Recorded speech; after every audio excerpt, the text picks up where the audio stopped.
Hello la tâche fidèle tout le monde, je souhaite la bienvenue aux nouveaux abonnés, je vous remercie aussi pour vos commentaires, j'adore lire vos commentaires, bon je ne réponds pas toujours parce qu'ils ne me concernent pas toujours, parfois vous parlez directement avec la personne à qui vous pensez, donc voilà, pardonnez-moi de ne pas forcément liker votre commentaire si ça ne me concerne pas. Et puis, je vous remercie aussi pour vos likes.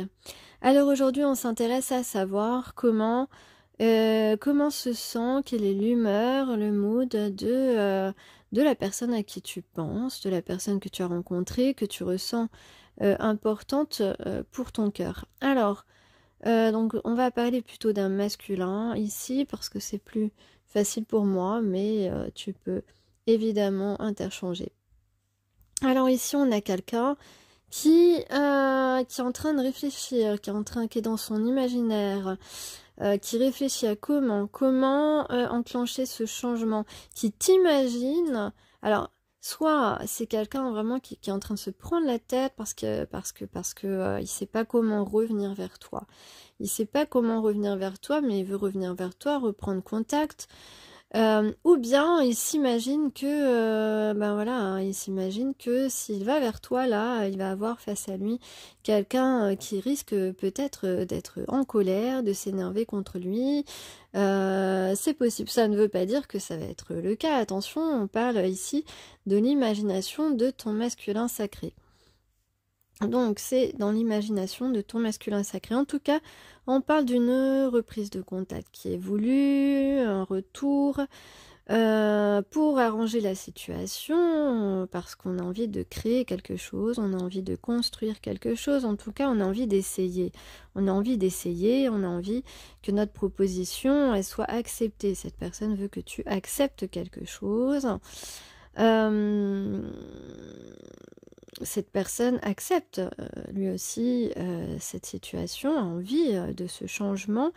Ici, on peut parler, on a envie de loisirs ensemble, de passer du temps ensemble, du temps agréable, ou alors on s'est informé, on s'est informé. On peut parler aussi de passion commune, de passion commune. En tout cas, on a envie de passer du temps ensemble. Moi, c'est ce que je comprends ici. Et donc, on a en finalité soit une décision. Cette personne se demande peut-être si tu vas accepter de faire la paix. Ou décide de faire la paix avec toi parce que tu es son choix, parce que tu es le meilleur choix, parce que tu es la personne qu'il a choisi, parce que c'est ton âme sœur et qu'on veut un nouveau départ. Alors, est-ce qu'il va se convaincre lui-même d'avancer? Écoutez, je ne sais pas à l'heure qu'il est, je ne sais pas. En tout cas, qu'est-ce qu'on a? On parle d'ancrage, on dit de rester ancré. Alors, la réflexion, oui, on prend le temps de réfléchir, peut-être à savoir mais comment je vais faire.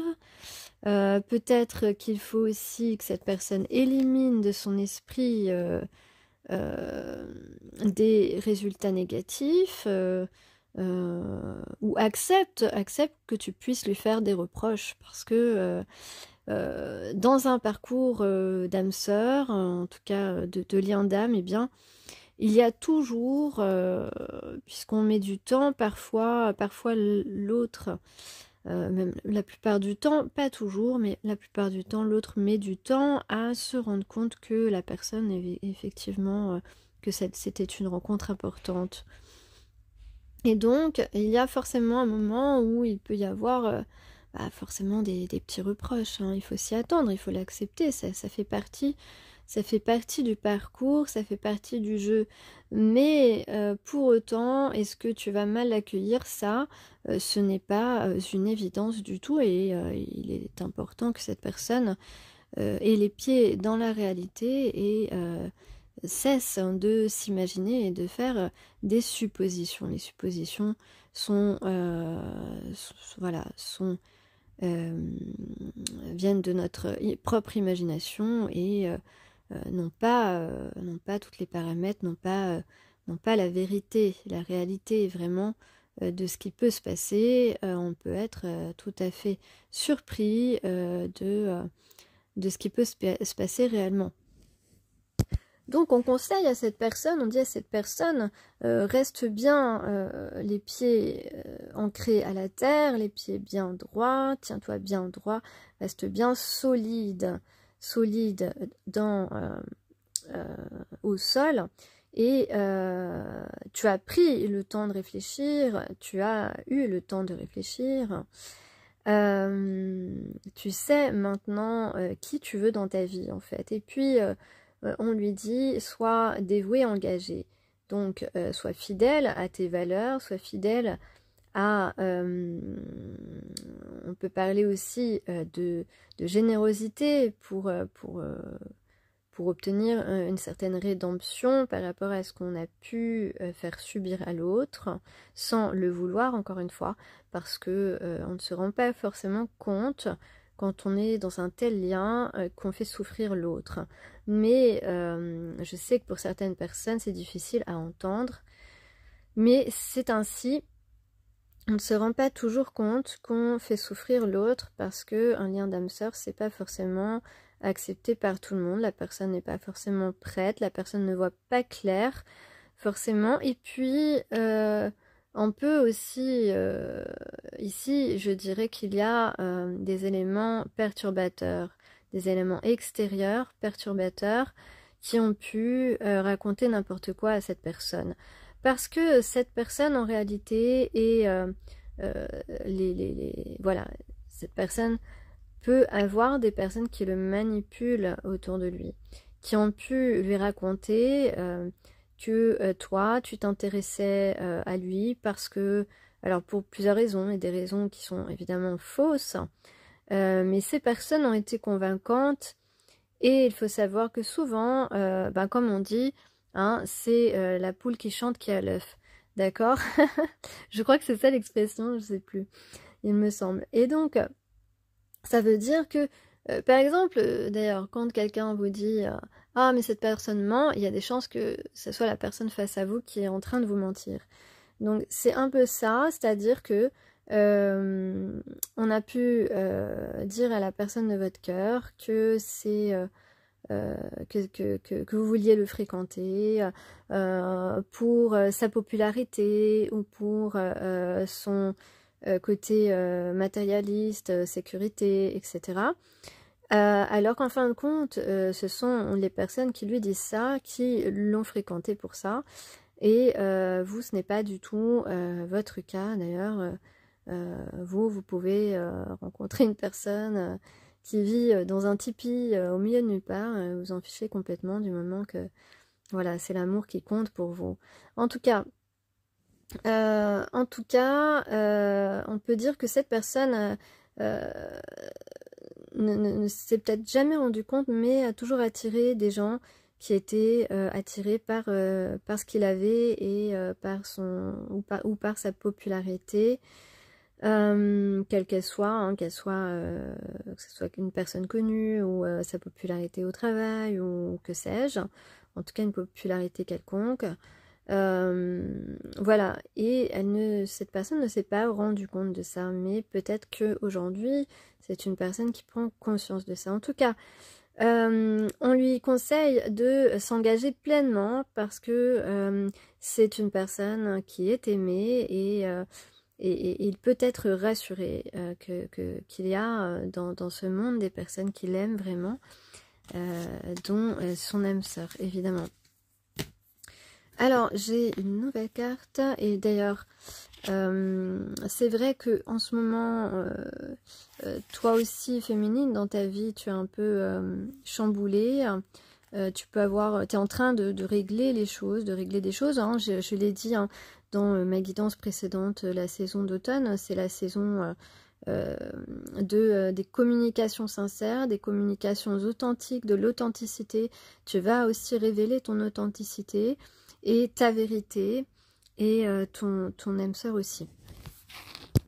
En tout cas, c'est une possibilité. Alors, je vais vous parler de cette carte 32 Kalaratri que je découvre. Alors, je vous lis son message. Elle apparaît sous le manteau de la nuit, révélant les vérités nécessaires à la libération des cœurs. Donc, on peut parler effectivement peut-être de votre âme sœur qui voudrait se libérer et vous dire la vérité sur ce qu'elle ressent. En tout cas, on peut l'espérer. Elle vous offre l'opportunité de vous engager dans une transformation profonde et durable, vous conduisant à une renaissance puissante, libre des croyances, comportements et douleurs les plus persistants de votre passé. Donc, on se libère tous les deux de son passé. C'est ce qui est en marche. Le rétablissement peut être douloureux, mais cette douleur est temporaire et vous en ressortirez libéré et renouvelé. Avec le temps, vous saluerez votre destin naissant à partir de fondations intérieures entièrement nouvelles et améliorées. Vous avez la chance de vivre une nouvelle vie au cours de cette vie. Donc, on parle vraiment d'une résurrection, je dirais, ici. Une nouvelle vie. Alors, la déesse... ah oui, et puis on peut... justement, je disais que vous, les féminines, il est possible que depuis un certain temps, vous soyez malmenées par des gens, qu'on vous nuise d'une quelconque façon. Je ne parle pas de votre masculin, je parle d'autres personnes extérieures, parce qu'évidemment, on n'est pas seul au monde, ok. Donc, effectivement, ici, on dit que la déesse Kalaratri prit forme pour punir un guerrier ayant violé les lois de la guerre et violemment agressé des troupes ennemies se reposant sous le couvert de la nuit. Elle apparut alors sous une forme terrible, émettant des sons terrifiants, exprimant son horreur face à la souffrance dont elle était le témoin. C'est la Vierge Noire qui pleure et pleure. Peu importe la façon dont les gens essaient de dissimuler ce qui est, ou de le passer sous silence en usant des mots intelligemment manipulateurs, elle est la vérité éclatante et mise à nu. Donc, la vérité, quelle que soit votre situation, quelles que soient les difficultés que vous vivez, les embûches, la vérité va éclater. Pour ceux qui ont été contraints ou convaincus ou contraints de nier leur intuition et leur expérience authentique, donc ça on parle de votre masculin qui a été ou qui s'est détourné de son destin, Kalaratri brise les voiles de l'illusion et du mensonge pour nous ramener dans la vérité de ce qui est. Donc soit il a été dans le déni et il le regrette, soit on l'a mis volontairement dans la mauvaise direction. Et donc là, c'est pareil, des choses vont être dévoilées, des mensonges vont être mis au goût du jour.